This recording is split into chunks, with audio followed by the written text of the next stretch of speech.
સુરતના ડિંડોલી વિસ્તારમાં પોલીસે સાયબર જાગૃતતા કાર્યક્રમ યોજી લોકોને ઓનલાઈન ફ્રોડ, બોગસ કોલ અને ઓટીપી શેર કરવાથી બચવા માટે ઉપયોગી માર્ગદર્શન પૂરું પાડ્યું હતું। સુરતના ડિંડોલી પોલીસ દ્વારા નાગરિકો માટે એક વિશેષ સાયબર જાગૃતતા કાર્યક્રમનું આયોજન કરવામાં આવ્યું હતું।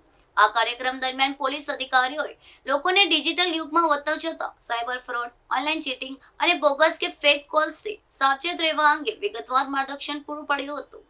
વધુમાં કોઈ પણ અજાણી વ્યક્તિ સાથે ઓટીપી કે અંગત માહિતી શેર ન કરવા તેમજ સોશિયલ મીડિયા એકાઉન્ટ્સની સુરક્ષા અને સલામતી જાળવવા માટે ઉપયોગી સલાહ અને મહત્વપૂર્ણ સૂચનાઓ આપવામાં આવ્યા હતા। આ કાર્યક્રમમાં મોટી સંખ્યામાં સ્થાનિક રહીશો અને વેપારીઓ હાજરી આપી સાયબર સુરક્ષાના પાઠ શીખ્યા હતા। પોલીસે કોઈ પણ સાયબર ફ્રોડનો ભોગ બનવાના કિસ્સામાં ત્વરિત 1930 સાયબર હેલ્પલાઇન નંબર પર સંપર્ક કરવા જણાવ્યું હતું। ડિજિટલ ફ્રોડથી બચવા માટે શંકાસ્પદ લિંક્સ પર ક્લિક ન કરવા અંગે પણ ખાસ ચેતવણી કરવામાં આવી હતી।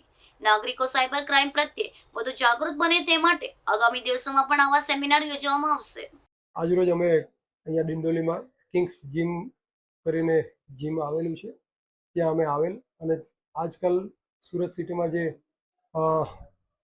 વારદાતો જે થતી જાય છે, જે ગુનાહિત પ્રવૃત્તિઓ વધતી જાય છે, એના સંદર્ભમાં જે યંગ બ્લડ છે, જે બધા યંગ જનરેશન છે, એ લોકોને થોડું સલાહ સૂચન તેમજ સાયબર અવેરનેસ માટેની સલાહ સૂચન આપવા માટે આવેલું અને એનો સેમિનાર આપેલો, જેમાં લોકોનો સારો પ્રતિસાદ મળેલો અમને અને જરૂરી સૂચનો આપેલા।